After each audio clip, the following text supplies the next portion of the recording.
This is Khalid ibn al-Walid, and he is known as the Sword of Allah. He's known as one of the greatest Islamic military generals in history. But in my opinion, he's not just one of the greatest Islamic generals. He's one of the greatest generals, period. If you think so, vote there.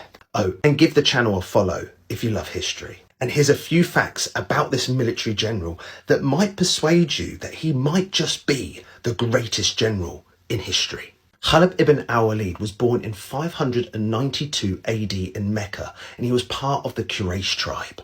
He survived smallpox as a young child, and he would grow up to become a great warrior and general for the Quraysh tribe. Now, he wasn't born Muslim.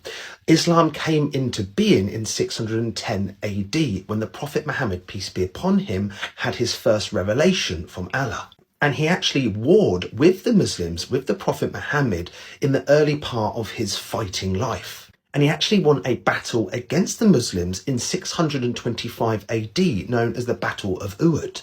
Then between 627 and 629 AD, a peace treaty was formed between the Quraysh tribe and the Muslims. Khalid ibn al-Walid then fought alongside the Prophet Muhammad in the conquest of Mecca in 629 AD. He impressed the Prophet Muhammad so much with his battle prowess, his just genius military general intellect, that the Prophet Muhammad named him the Sword of Allah. Now, after the Prophet Muhammad died in 632 AD, the Rashidun Caliphate was established with Abu Bakr as the first caliph. Then we had Umar, Uthman, and then Ali. But in 636 AD, Khalid ibn al-Walid would get one of the greatest, no, actually his greatest victory. This was the Battle of Yarmouk, the Rashidun Caliphate, the Muslims, against the Byzantine Empire, the Eastern Roman Empire, and the Rashidun Caliphate were vastly outnumbered. They had anywhere between 15 to 40,000. The Byzantine army was around 100 to 200,000, and the Rashidun Muslims destroyed the Byzantine army. This is a pivotal moment in history and probably one of the greatest Islamic battle victories ever. Khalid ibn al-Walid would die in 642 AD, and he would die an undefeated general. That's why he's one of the greatest. Over 50 official battle wins, an incredible record. But he was very disappointed that he didn't die a martyr. He didn't die in battle.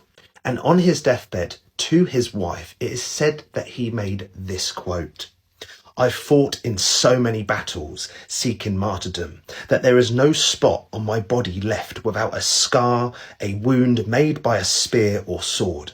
And yet I am dying on my bed like an old camel. May the eyes of the cowards never rest." After hearing this, his wife looked at him and said, "You were given the title of Sword of Allah, and the Sword of Allah is not meant to be broken.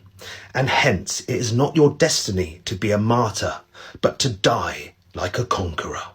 So what do you think? Is Khalid ibn al-Walid the greatest general? 50 plus battle wins, undefeated, defeated the Byzantine army, the Eastern Roman army, outnumbered in that battle.